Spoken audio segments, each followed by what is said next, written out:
Estoy formando parte del equipo ahora del Hospital Ezequiel González.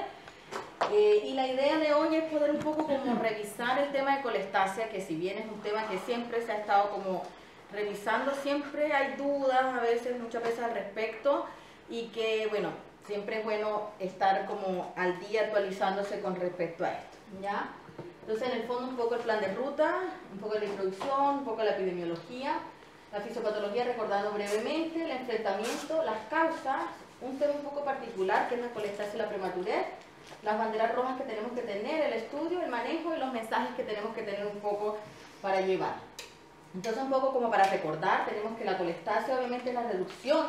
de la formación o del flujo de la bilis, que nos lleva a la retención de sustancias biliares dentro del hígado, y esto va a llevar a una elevación de la bilirrubina conjugada o directa y de los ácidos biliares, llevando así a marcadores de difusión a nivel hepatocelular. ¿Qué se define como colestasia? Durante mucho tiempo estos valores han ido variando y actualmente, dentro de las últimas revisiones que hay, se define como un nivel sérico de bilirrubina conjugada directa mayor a 1 miligramo por decilitro. Y esto no es sinónimo de hiperbilirrubinemia, porque muchas veces dicen, es que está colestásico, pero es simplemente en algunos niños, por ejemplo, cuando tienen la hiperbilis, que es de predominio indirecto, a veces del recién nacido. En las últimas revisiones, en los últimos años, se ha visto que los primeros 5 días de vida, si bien hay un valor de 1 miligramo por decilitro, niveles más bajos de bilirrubinemia directa conjugada, por ejemplo, mayor a 3 o mayor a 0,5, hablan un poco, o el mayor al 10% de la bilirrubina total, ya son anormales y deberían en el fondo hacer sospechar un poco de colestasia. La colestasia afecta a 1 de cada 2.500 recién nacidos y en verdad, según la última guía, como lo digo, es solamente mayor a 1 miligramo por decilitro, y también se tiene que tener un concepto muy importante, que todo lactante con ictericia que se prolongue más allá de 2 semanas debe tener igual una cuantificación tanto de bilirrubina total como de bilirrubina directa, ¿ya? Entonces, un poco para recordar la fisiopatología, tenemos que la bilirrubina, o sea, la colestasia va a influir, tenemos lo que es los hepatocitos, tenemos los enterocitos de tipo ileal y tenemos los colangiocitos. Entonces, existen en este momento muchas alteraciones genéticas que, gracias a los avances tecnológicos que han habido con el pasar de los años, se ha visto que estas colestasias, por ejemplo, que antes quedaban como neonatales idiopáticas, que no les encontraban causa, ya cada vez van siendo más frecuentes, o sea, más estudiadas, y es porque se han hallado alteraciones a nivel de enzimas que son demasiado importantes, tanto para la recepción de los ácidos biliares como para la regulación, en el hecho de que el enterocito, por ejemplo, absorba mucho más ácidos biliares o que se dé la circulación enterohepática. ¿Ya? Entonces, cualquier alteración que suceda en algunos de estos receptores o de estas enzimas que son muy importantes puede llevar a patologías que conduzcan a colestasia, ¿ya? Entonces, ¿cómo me enfrento yo ante un paciente que tiene esta posible colestasia? Lo primero que tengo que preguntarme, o de pronto un niño que de pronto esté ictérico, lo primero es si realmente es una hiperbilirrubinemia conjugada o no conjugada, ¿ya? Si está el niño alcohólico o no, si hay presencia de daño de otros órganos, si hay un deterioro clínico o no, antecedentes importantes de injuria fetal durante el embarazo o durante el nacimiento y el momento de inicio de la ictericia. Entonces, ahí entramos como en un paréntesis también, que siempre ha habido esta colestasia, por ejemplo, de estos prematuros, que si bien no hay un consenso como tal para la evaluación de la colestasia en los prematuros. ¿Por qué? Porque en esta edad, cuando los niños entre más prematuros son, obviamente tienen niveles más bajos de enzima y hay disminución de la capacidad también de los síntesis de las sales biliares. Entonces, aparte que tienen hartas como injurias en estos niños prematuros, y se habla, por ejemplo, de que la colestasia relacionada con la nutrición parenteral es 1/5 veces más frecuente en los recién nacidos pretérminos, incluso con aquellos que tienen nutrición parenteral mayor a 2 semanas, ¿ya? Entonces, obviamente, estos niños tienen varias injurias que nos llevan también a pensar que parte de su inmadurez y parte de la injuria va a llevar a esta colestasia, sin necesidad de que sea realmente como patológica en ellos, y que después con el tiempo va a ir mejorando. Por ejemplo, las injurias prenatales de tipo viral, genética o de tipo materno, las complicaciones del parto, las grandes cargas del grupo E, infecciones hepáticas, por ejemplo, son niños que tienen a veces infecciones postnatales, Los fracasos intestinales en esta edad, que obviamente por la inmadurez que ellos tienen, llevan a que necesiten nutrición parenteral, y las comorbilidades que a veces presentan, las infecciones conatales, TORCH, una infección neonatal por herpes, citomegalo o adenovirus, ¿ya? Entonces, ya teniendo un poco más frecuente lo que es el enfrentamiento para los niños que presentan la colestasia, tenemos que dividirlos, por ejemplo, según su origen. Y aquí nos podemos encontrar de que pueden ser aquellas de tipo obstructivo, que es a nivel de los conductos biliares, y aquí están los conductos biliares a nivel extrahepático o intrahepático, o que sea directamente a nivel hepatocelular la alteración. Y esto puede ser por defecto de los transportes de membrana, por embriogénesis o por difusión metabólica. Y aquí nuevamente coloco esta imagen porque, como lo decía anteriormente, estas a veces en general de tipo hepatocelular influye en que alguna de estas enzimas esté alterada para que pueda llevar a una patología de tipo colestásico. Entonces, ya teniendo en cuenta, si es que clasifiqué, por ejemplo, ese tipo hepatocelular o de tipo más obstructivo, también tengo que tener frecuente es la edad del paciente y ante qué recién nacido me estoy encontrando. ¿Por qué? Porque es diferente un niño que tiene una patología asociada o el niño que es sin patología asociada, un niño que está estable hemodinámicamente, que no tiene ninguna otra noxa que nos influya. Entonces, el niño con patología asociada, por ejemplo, puede ser una patología neonatal importante, que sean prematuros, si hay alguna noxa importante, cardiopatía congénita, cirugía, fracaso intestinal o infecciones. Y el niño sin patología, ahí obviamente sí ir pensando un poco más en lo que es la atresia de vía biliar extrahepática, que influye hasta en un 20-45%. Ahora bien, de todas maneras, aunque los niños prematuros, si bien tienen muchas noxas asociadas, y también nunca olvidarnos que tienen la misma incidencia de los niños que no son prematuros, entonces en el fondo siempre también pensar que puede ser también una atresia de vía biliar. Los déficits de alfa-1 antitripsina, el síndrome de Alagille, las colestasias intrahepáticas familiar progresiva o las colestasias neonatal, la hepatitis neonatal idiopática, que antes era llamada, que ahora es la colestasis neonatal transitoria, que se presenta hasta en un 15%. Entonces, ante eso, me parece muy interesante porque, por ejemplo, aquí nos sirve que si realmente ya sabemos que es una colestasia conjugada, ahí tenemos al niño críticamente enfermo o al niño que no está críticamente enfermo. Y dentro de estas tenemos una presentación que es de tipo fulminante o más como subaguda y en progresión, y que nos hace pensar diferentes tipos de patología según como las características que se presentan. O al niño que no está críticamente enfermo, que me da un poco más de tiempo y que siempre hay que preguntar en el fondo las características de las deposiciones, ¿ya? Si es acolia persistente, entonces claro, mirar la vesícula biliar a través de la eco, si está colapsado o no, y obviamente tiene alta posibilidad de que sea una atresia de vía biliar. Y el que no, obviamente que es como más intermitente, pero que le hacen una eco y justo no se visualizó, o se visualizó pero estaba un poco colapsado, entonces hay que ir viendo y poder repetir, o también ir descartando como en conjunto de otros tipos de causas. Entonces, dentro de la anamnesis es súper importante la historia prenatal periparto, la exposición a medicamentos, la alimentación, la eliminación del meconio, cuándo partió la ictericia, si está colúrico o no. Y con esto, obviamente, el uso de las tarjetas es súper importante. ¿Por qué? Porque no siempre lo que uno considera como normal para la mamá es normal. Entonces, al final, si la mamá nunca ha visto cómo es una hipocolia o cómo es una colia, ella te va a decir, ¿hace caquita normal? Sí, hace caquita normal, pero resulta que cuando tú le muestras la cartilla, resulta que era una guagua con una hipocolia. Entonces, obviamente, es súper importante poder ayudarnos con estas cartillas de colores, que afortunadamente acá en Chile desde 2019 ya están implementadas en las APS, en los controles de salud de los niños. No en todos, pero por lo menos se ha intentado como masificar para poder ayudar a nivel de APS y hacer como una pesquisa un poco prioritaria. Y lo otro, la nutrición parenteral, ¿ya? El enfrentamiento también, entonces tenemos que ver lo que son las banderas rojas cuando yo empiezo a hacer esta anamnesis. Entonces, dentro de esto tenemos la historia materna, preguntar siempre por historia materna, los hallazgos físicos y la historia familiar. Y en conjunto nos van a ir haciendo pensar en diferentes tipos de patologías que vamos a ir como pesquisando o ir estudiando como un poco más enfocados. Por ejemplo, anomalías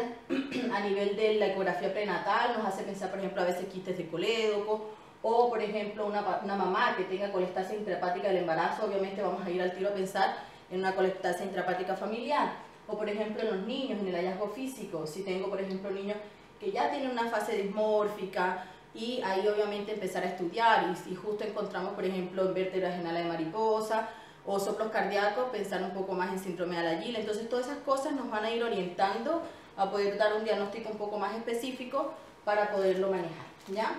O por ejemplo en las historias familiares siempre preguntar por los antecedentes, por ejemplo en los niños con enfermedades hepáticas de hermanos Mortinato, pensar por ejemplo los errores congénitos del metabolismo, que aunque son infrecuentes, obviamente siempre como tratar de pesquisarlos y considerar. Entonces, ¿qué hacemos con un recién nacido que si bien está en buenas condiciones generales, no tengo, ya he averiguado, no tengo antecedentes ni ninguna bandera roja? En general ahí casi siempre es como el screening hepático completo, revisar igual su screening neonatal para descartar de todas maneras alguna alteración, urocultivo, y pensar también en la fase del hipotiroidismo, que en los niños prematuros también a veces por inmadurez presentan como este hipotiroidismo transitorio que le llaman, entonces también a veces puede llevar a este tipo de colestasia. Y súper importante que aunque, o sea, como siempre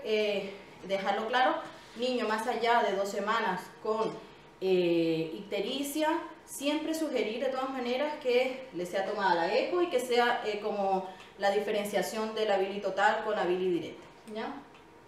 Y ya obviamente en el recién nacido críticamente enfermo, obviamente ya ahí obviamente sí enfocarme de acuerdo como el estado en el que esté, pero ir pidiendo un poco más de exámenes enfocados un poco a según cómo esté su estado general, y la eco, la evaluación como por sistemas en general, ecografía cerebral, ecocardiograma, por ejemplo, buscando si es que tiene algún soplo, ese tipo de cosas, ¿ya? Entonces este es como un poco el resumen de todo lo que acabamos de hablar. En el fondo un niño con ictericia, siempre como pesquisar los exámenes generales, evaluar igual las infecciones, y el ultrasonido, que es súper importante, y ese es el que nos va a marcar si es que está normal, para si es que lo deberíamos o no a cirugía, y es que si está normal, obviamente buscar otro tipo de causa, ¿ya? Entonces acá están un poco los valores, porque siempre también hay que recordar que en los primeros días de vida los valores de algunas enzimas están más elevados, entonces también eso como dejarlo normal y no siempre como que si es que está un poco elevado, pensar que al tiro es como patológico, ¿ya? Por ejemplo, el de la GGT en los niños, que puede ser un poco más alto, entonces eso. Y acá está también el de la GGT, que también va por rangos de referencia, por ejemplo, principalmente cuando tenemos los niños pretérminos, que a veces no sabemos bien el valor. Entonces, también lo que nos marca acá, que los GGT, porque la GGT, si bien es un poco más elevada en neonatos, a veces tenemos que ver si es que encuadra con algún otro tipo de patología, como por ejemplo, la GOT es mayor que la GPT, pensar también que es alguna patología de tipo musculoesquelético o hematológico, o una GGT muy elevada nos haga pensar, junto con otras características, más en una Alagille o en una laringitis intrafamiliar de tipo 3. Pero si está normal, tampoco descartar que no sea patológico, porque por ejemplo la FIC tipo 1 y tipo 2 o las alteraciones de la síntesis de los ácidos biliares sí se presentan con una GGT normal, entonces igual es súper importante tener como en cuenta. Y con esto obviamente ver, y según como nos vaya ya enmarcando las características de los exámenes que vamos teniendo, obviamente llevamos a este niño que si bien es un examen que a veces en los recién nacidos es muy difícil de realizar, pero de todas maneras la histopatología es una de las piedras angulares en el diagnóstico, porque nos va a llevar a interpretar algunas otras alteraciones que si bien a veces no son de atresia biliares, en otro tipo de patologías obviamente nos las ayuda como a descartar. Y estos son algunos de los hallazgos que se pueden encontrar, por ejemplo proliferación ductular, signos de colestasia en los ductos biliares, e incluso la fibrosis cuando es en estadías más avanzadas. Acá está un poco como de los otros síndromes que también podemos tener, un poco los hallazgos que aunque no son totalmente específicos, porque muchas veces no se pueden presentar, igual nos pueden orientar. Y lo que es que en los últimos tiempos ha avanzado un poco más este tema, y cada vez más se hace asequible lo que son las secuenciaciones de última generación, lo que es a nivel genético, el estudio a nivel genético. Entonces, esta secuenciación en verdad son paneles, podemos tener los paneles de genes dirigidos, que analizan los genes que se saben que causan trastornos colestásicos como específicos, por ejemplo estos que por ejemplo están en el síndrome de Alagille, o los FIC tipo 1, la serpina que está en la deficiencia de déficit de alfa-1 antitripsina, entonces todo eso no, pero son de tipo específico. Y los otros, que ya es la secuenciación del exoma completo o la secuenciación del genoma completo, que en el fondo obviamente amplía mucho más el estudio y nos orienta un poco más a las causas específicas, ¿ya? Entonces, solo como para resumir y recordar un poco, porque es un tema que casi siempre se ve, que es la atresia de vías biliares, que tiene, como lo dijimos, es el que más se frecuenta cuando son de tipo obstructivo, hasta en un 45%. El cuadro clínico casi siempre es un niño ictérico, con acolia y una hepatomegalia, y que en laboratorio tenemos una bilirrubina total de predominio directo con una GGT elevada, pero que, ojo, casi siempre cuando son de este tipo no está tan elevada como están en otro tipo de patologías, por ejemplo de tipo metabólico, de otras alteraciones. Y la ecografía, el problema de la ecografía es que es muy operador dependiente, entonces muchas veces sale como una vesícula pequeña, puede estar lo típico que es como el cóndor triangular, pero no descarta en el fondo que haya otro tipo de patología, e incluso también influye también el ayuno que tenga el recién nacido para poder ver adecuadamente esta ecografía. Y la colangiografía intraoperatoria, que obviamente esta sí nos dice el ducto remanente, porque este ya es como el diagnóstico definitivo que nos marca. Entonces, tampoco olvidarnos y tampoco se nos puede escapar otro tipo de causas. Dentro de estas, por ejemplo, las galactosemias, la hepatitis autoinmune, las tirosinemias, que se pueden presentar con algunas de estas alteraciones a nivel de laboratorio. Por ejemplo, los trastornos peroxismales, los trastornos mitocondriales, que como lo dije ya, si bien son en menos frecuencia, obviamente siempre tenerlos como en mente para que no se nos vayan a escapar, ¿ya? El tipo Gaucher, el Niemann-Pick, eso igual tenerlo como frecuente. Y de la colestasia neonatal transitoria, levemente lo que podemos decir es que es más aún en los niños prematuros, se puede dar en el 15% de los casos y afortunadamente tiene un buen pronóstico. El 90% tiene una mejoría clínica y bioquímica al año de edad, y la histopatología puede a veces coincidir con, cuando se hace biopsia, con de células gigantes. Y tenemos un niño que en los primeros 6 meses tiene ausencia de otras causas, obviamente siempre descartar otro tipo de patología. Entonces, acá están un poco los resúmenes de como los factores que pueden estar asociados a esta colestasia: la prematurez, el retraso de crecimiento, los niños, por ejemplo, que nacen pequeños para la edad gestacional influyen mucho, cuando tienen alguna otra tipo de noxas, de todas las que hemos hablado ya. Y en cuanto al manejo, bueno, en el fondo, el manejo va a depender también de la causa que nosotros tengamos de esta colestasia que se está presentando. Y existen en general casi siempre 3 estadios, que es como el estadio temprano, el estadio un poco más crónico y el estadio como ya final, según la evolución y según la causa que me lo esté produciendo, ¿ya? Pero en el fondo, en general, nosotros tenemos que ver,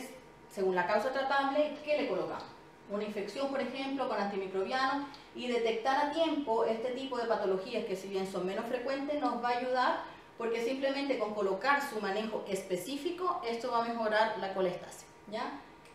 Y el urso, que en el fondo es muy utilizado dentro de la parte como pediátrica, inicialmente siempre había sido usado en adultos, pero obviamente cada vez se ve más que es usado a nivel pediátrico. ¿Y qué hace el urso? Promueve la colerólisis, modifica la expresión de los transportadores y aumenta la secreción de cloro y carbonato a nivel del colangiocito. Nos produce también una estabilización de la membrana mitocondrial con disminución de la apoptosis, y también pudiese disminuir la inflamación, reduciendo la producción de citoquina. La dosis en general en pediatría, el máximo dosis cuando tengo un niño simplemente con colestasia, que es de tipo transitoria, mientras que no encuentre otra causa, la dosis ideal es 15 miligramos por kilo dosis, máximo 3 veces al día, ¿ya? Y obviamente si es que ya yo tengo un niño con alguna otra causa, puede variar un poco, pero recordar que entre más alta la dosis en una causa que no es la adecuada, puede también tener riesgo de hipertensión pulmonar. Entonces mejor manejarse con dosis de 15 miligramos por kilo, que es lo que nos va a ayudar, ¿ya? Entonces, como conclusión y para recordar que la ictericia neonatal es una presentación típica de enfermedad hepática neonatal. Frecuentemente se confunde con hiperbilirrubinemia indirecta prolongada. Identificar a los pacientes con colestasia siempre es crucial, y que toda ictericia por más de 2 semanas, siempre hacer una anamnesis detallada, un examen físico, una bili total y directa para poder diferenciar. Y siempre preguntar por el color y las características de las deposiciones, porque como lo dije anteriormente, la normalidad es un concepto estrictamente relativo. Entonces la mamá puede que sea simplemente normal para ella. La detección precoz con un manejo precoz puede cambiar el pronóstico e incluso salvar la vida del paciente. Así que eso, muchísimas gracias.